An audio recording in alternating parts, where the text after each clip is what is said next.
Welcome back to the channel, everybody. Welcome to another week. Welcome to another study week. And this week we're going to be doing part 2 of the supply and demand part of the economics series for this channel.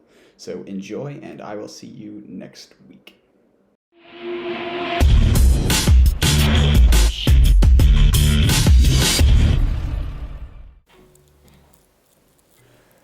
Welcome back, everybody, to the supply and demand lecture. This is part 2.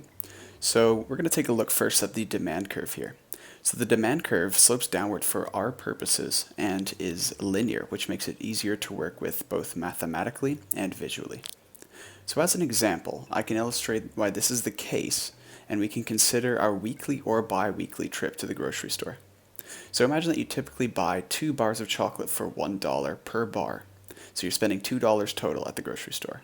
If the store has a sale that lowers the price to 50 cents per bar, you may be inclined to buy more than before. And this is the simple demand that individuals have when they see a cheaper price, because you need to take advantage of a sale. So we can have a graphical representation of this. And here we're going to draw the market demand curve for all constituents of a market. So we have quantity on the horizontal axis and price. Make sure to label your units.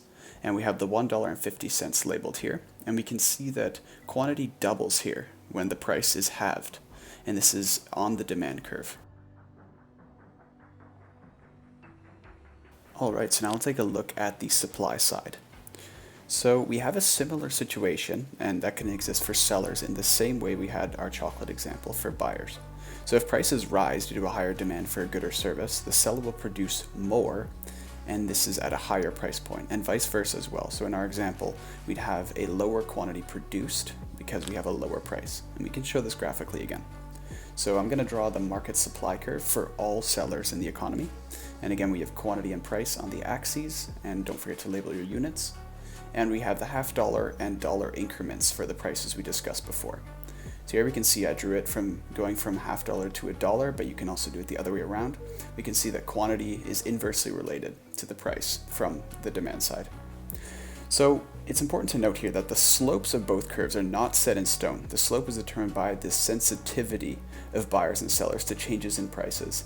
And this is a very important concept in economics called price elasticity.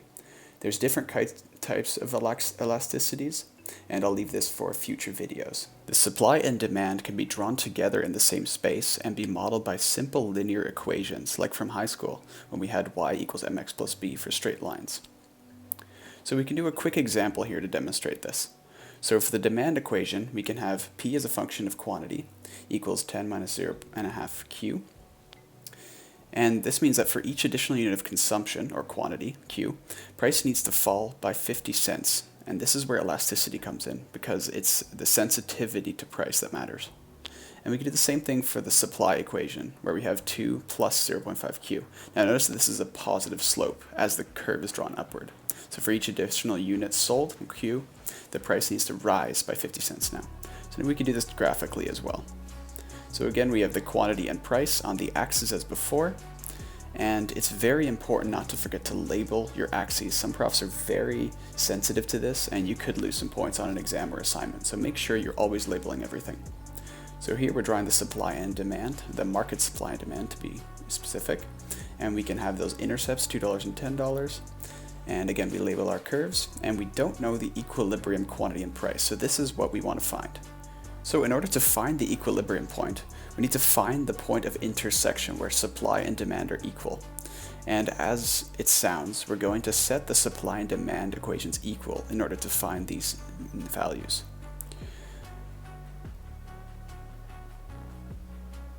So we want to be sure that we have price as a function of quantity for both equations before we solve anything. So always check to make sure this is the case. So here you see I've set in supply equal to demand. And we can solve this very simply to get Q star, which is the equilibrium quantity, equal to 8. Now, to find price is fairly straightforward in this example. So we simply sub Q star into either the supply or demand equation. It doesn't matter which one you choose, which is nice. So it does not matter which one you choose. It will always end up being the same price that you find. So in this case, I've chosen to do supply, and we get a price P star that equals 6.